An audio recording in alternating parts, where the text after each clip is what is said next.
The Persian Empire had been defeated by the Greeks in the Battle of Marathon, but Emperor Darius sought revenge and began to assemble the greatest army that the old world had seen up to that point. But several uprisings within the Persian Empire postponed these plans. With the perishing of Emperor Darius, his son Xerxes assumed power and asphyxiated the rebellions in his empire. And now the emperor was free to move in motion his father's plans. 10 years had passed since his defeat at Marathon, but now the Persians had their mammoth army geared towards Greece. Under the command of Xerxes, a floating bridge connecting Asia to Europe was built so that the colossal Persian army could cross the Strait of the Dardanelles. At the army's vanguard, emissaries demanded the submission of Greek cities to the Persian Empire, being spared if they were accepted. The emissaries demanded from the Greeks an offering of land and water. After having heard what the emissaries had to say, the Spartans threw them into the pit and said they could have as much water as they wanted from down there. The Greeks gathered in the city of Corinth and constituted a great alliance in order to attempt to stop the Persian advance.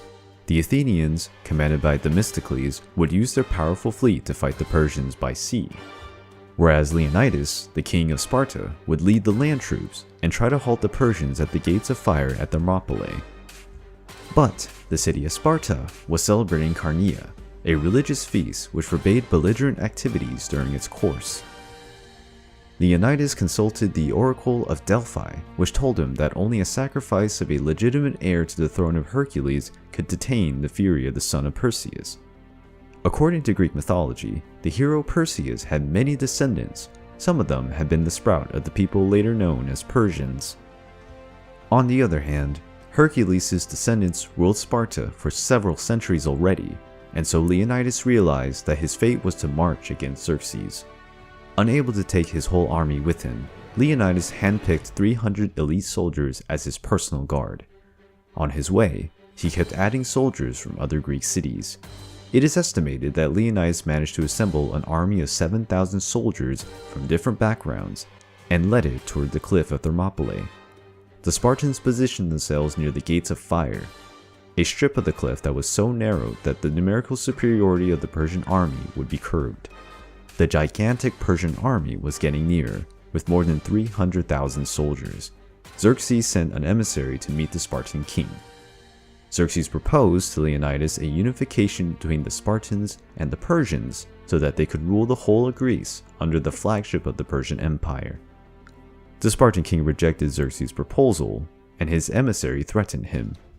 "Our arrows are so numerous that they will cover the whole sky." "Even better. We will fight in the shadows." The battle began, and the mighty Persian cavalry was borderline useless due to the wall of spears of the Greek phalanxes and the narrow room they had to move their units. The pouring of arrows was intense, but the Greek shields made the attack ineffective. The Persians had no alternative but to send their infantry for one-on-one combat. The outstanding phalanx formed by the Spartans repelled the waves of Persians' attacks, even defeating the division of Persian elite soldiers known as the Immortals. Xerxes was being humiliated by a couple of Greeks. The Greek strategy was working amazingly, but the Spartans were betrayed by a Greek called Ephialtes, who told the Persians about the routes used by shepherds, which would give them the chance to bypass the Greek defense.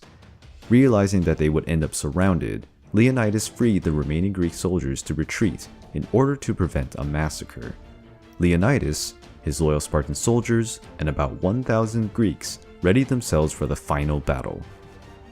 The Greeks fought bravely, but could not prevent the massacre that followed. After the end of the battle, Xerxes impaled Leonidas' head in a stake and marched victoriously towards Athens. The Persian victory represented a high cost in terms of lives and resources, allowing the Athenians to have 7 days to prepare themselves for the upcoming battle. Leonidas and his 300 Spartans became martyrs. Their heroic feats are still studied and celebrated.